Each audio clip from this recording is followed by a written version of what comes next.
جو جوانوں کے اوپر ضروری ہے کہ اسٹڈی کریں. میں ایک بات، چونکہ آپ لوگ ایجوکیٹڈ لوگ ہیں اور میں ہر سال پڑھتا ہوں اس بات کو دوسری جگہوں پہ جہاں پر بھی اشرا پڑھتا ہوں، یہ بات آپ لوگ ذہن میں رکھیں. قاسم کا بدن کا اساسینیشن قاتل یزیدیت نے اس دور میں ایک ہی بار کیا، لیکن قاسم کا کیریکٹر اساسینیشن خود چاہنے والوں سے ہر سال ہوتا ہے. کیریکٹر اساسینیشن کیا ہے؟ تہمت، شادی کی تہمت، مہندی، یہ سب قاسم کا کیریکٹر اساسینیشن ہے. جبکہ نہ کربلا کے میدان میں شادی ہوئی، نہ قاسم دولہا بنے. العیاذ باللہ، العیاذ باللہ، خدا معاف کرے ہم سب کو.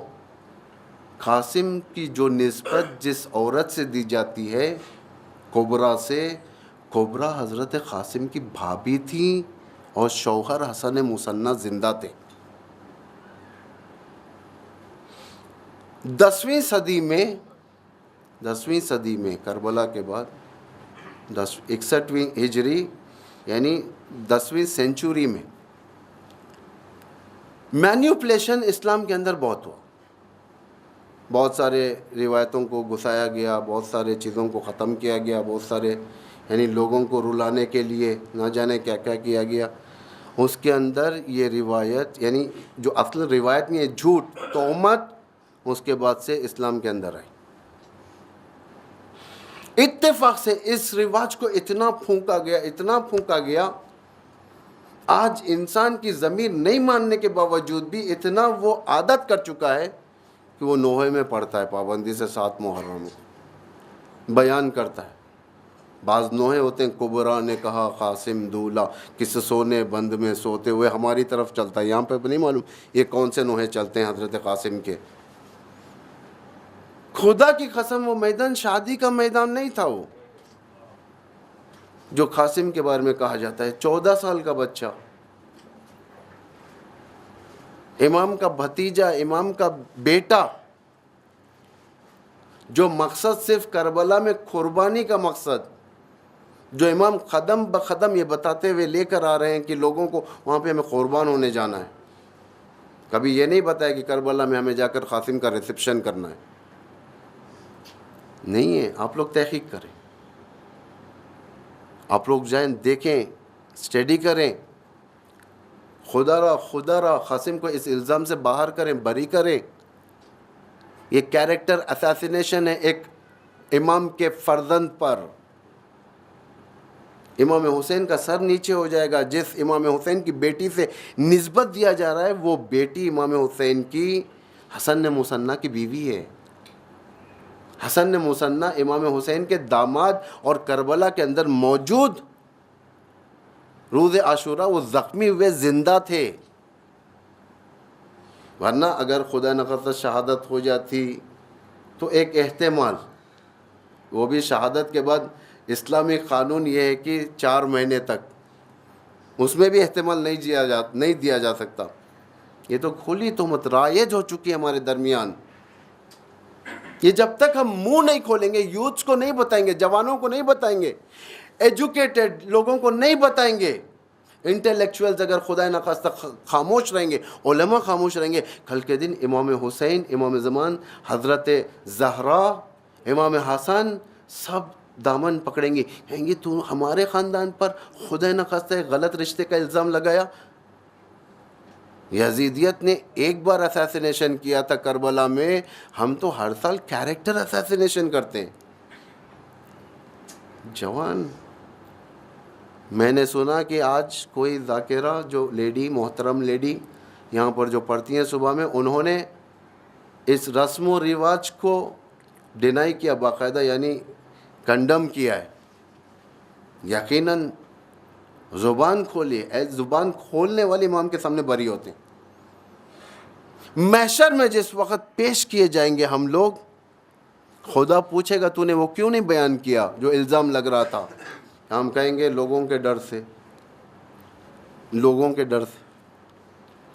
خدا کہے گا تجھے لوگوں کا ڈر تھا، میرا ڈر نہیں تھا؟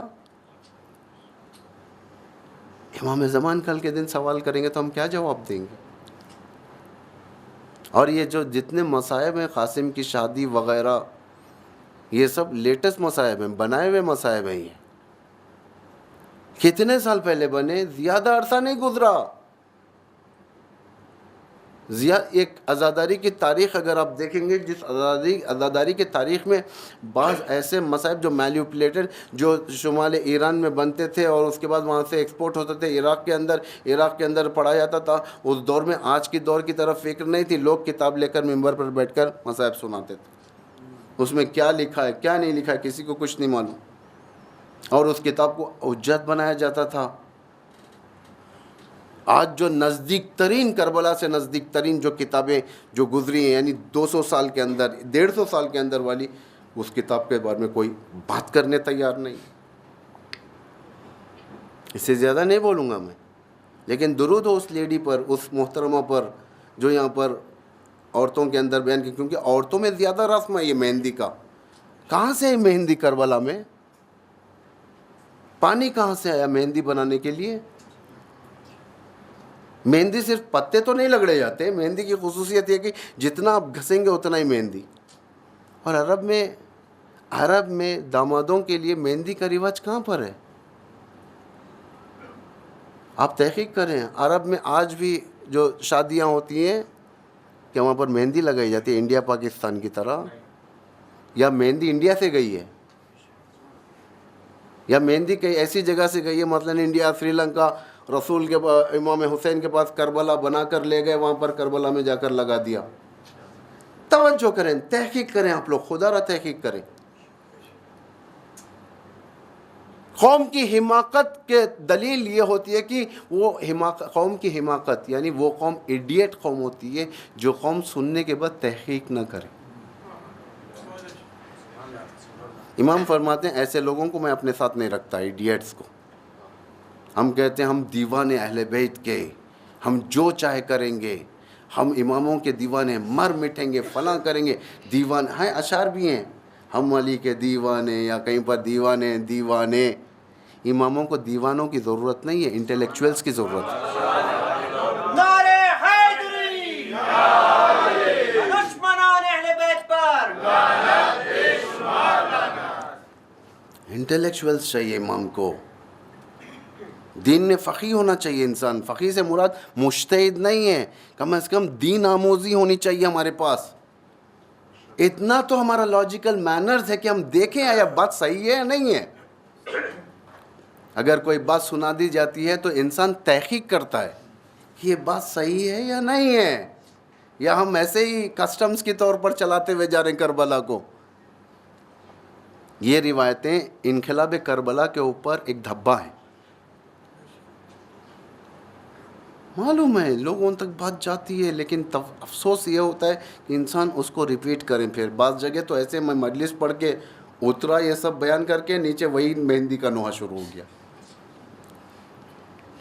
ہمارا کام ہے وما علینا الا البلاغ المبین، علینا البلاغ علیک البلاغ وعلینا الحساب.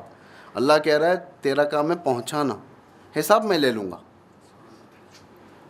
تحقیق کریں آپ لوگ، کالجز میں جانے والے، اسکول میں جانے والے، عورتیں لڑکیاں تحقیق کریں.